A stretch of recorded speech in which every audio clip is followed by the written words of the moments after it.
Alright guys, we're back for yet another installment of this little Chromebox. But this time I've installed Windows 10 on it.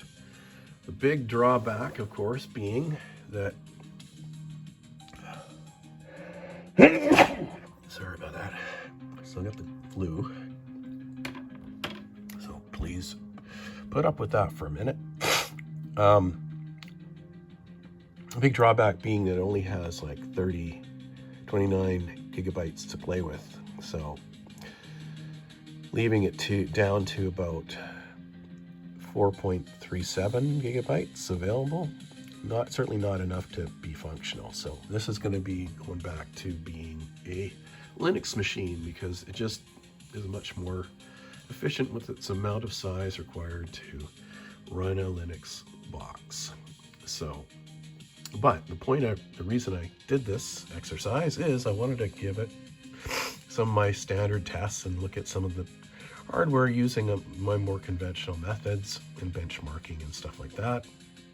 I was able to get some information from Linux, but it's always nice to be familiar with what you're doing. So we'll start the whole thing off by looking at the CPU. Of course, this is a Kaby Lake processor. It was introduced in 2016, and although, excuse me, my nose is quite runny, 2016, and yet, despite the CPU coming out in 2016,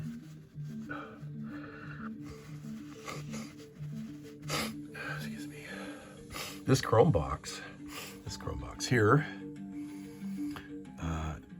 actually came out in 2018.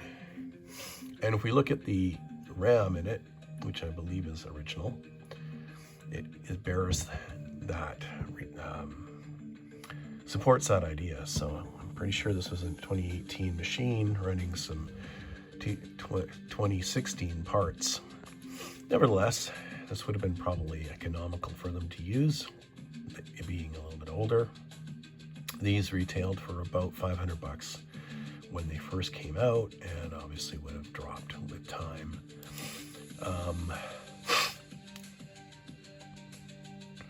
So here we go.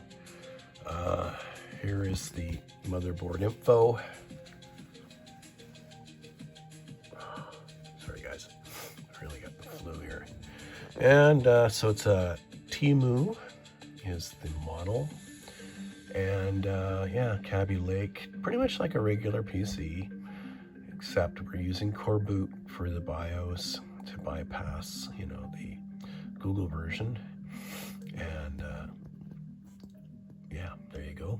Memory, running 8 gigabytes of memory, which is kind of like the max of the time period. I think this can handle up to 16, but at the time when they were selling these, nobody sold them with 16 gigabytes of memory. They usually sold with 4, but this one sells with 8. Didn't sell with it. Came with 8.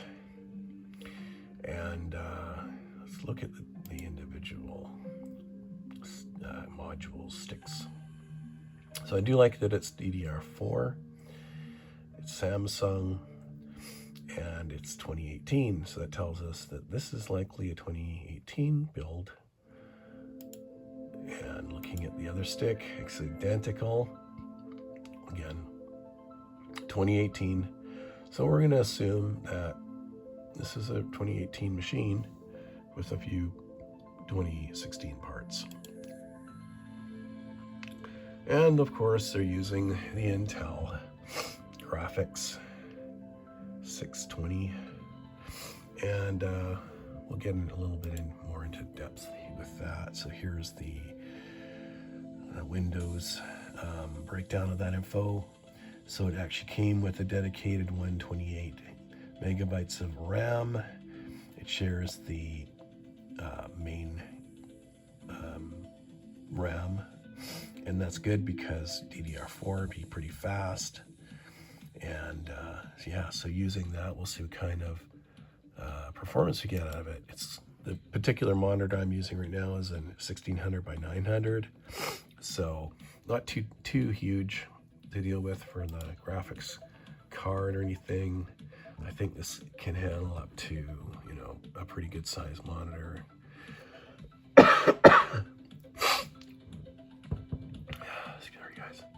Yeah, so this is the big drawback why I would never run Windows on it for any length of time, just as a test machine, just to see if I could do it. And that is just the little SSD is just way too small. I'd at least need a 64 as a minimum, and even that to me is too small for Windows, frankly. It's just, Windows is a hog. And there's just no way to make it small. So it'll be going back to the old Minty. And here we go. Here's some crystal disk info on the actual little stick here. It's one way to limit this, you know, prevent people from putting Windows on stuff all over the place, right? So here you go. It's been running for 74 days, 75 days, let's say. So very limited use on this, and it's 93% good. I don't know where they're getting this number from in terms of wear and tear. Anyway, it's not showing any kind of concerning heat or any kind of concerning, you know, flags, warnings. So that's always good. And just sort of a summary of the whole system, what I've got running on it here. So there you go. And we're about to give it the final test, which of course is going to be our Novabench test. So let's see, let's give it a shot and see what we can get. Now, I think it's going to do fine for most of the operations, except the video. I think we're going to have the big challenge, but we can't tell until we actually give it a chance to go through its paces here. Okay, here we come. What do we got in here? What do we get? Oh yeah, no, that's good. Oh yeah, 300 frames for, wow, and it's climbing. So okay, so this has got no problem with the graphics. I was wondering about that. So it's obviously utilizing the DDR4 memory very well. So wow, here we go. So benchmark of 673 is very good. I mean, it's not necessarily good for a computer that's 2018, but I mean, we're talking, I'm used to dealing with things from Windows 7, right? So this is quite good. Yeah, good scores on the RAM, good score on the CPU, lots of speed there. And then 303 being the frames per second score averaged. And 96, that's excellent. That's very good, very, very good. So it's not like it's really, really high in one area and not so good in another.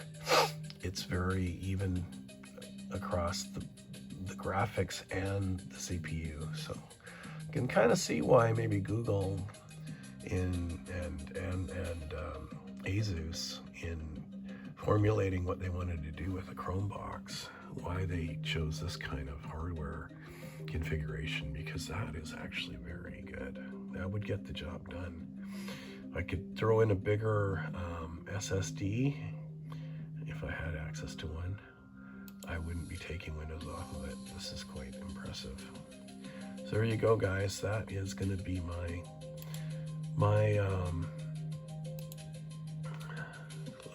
close.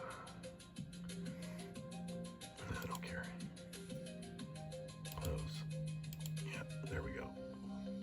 All right, so yeah, that's going to be my final act, I think, with Windows 10. It's just too limited for space. So unfortunately, we're going to shut her down. But anyway, and by the way, I had the same problem with the sound on this thing. So there is something funky about the sound.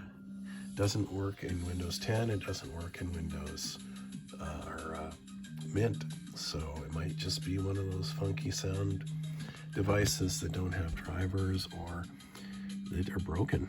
I don't know.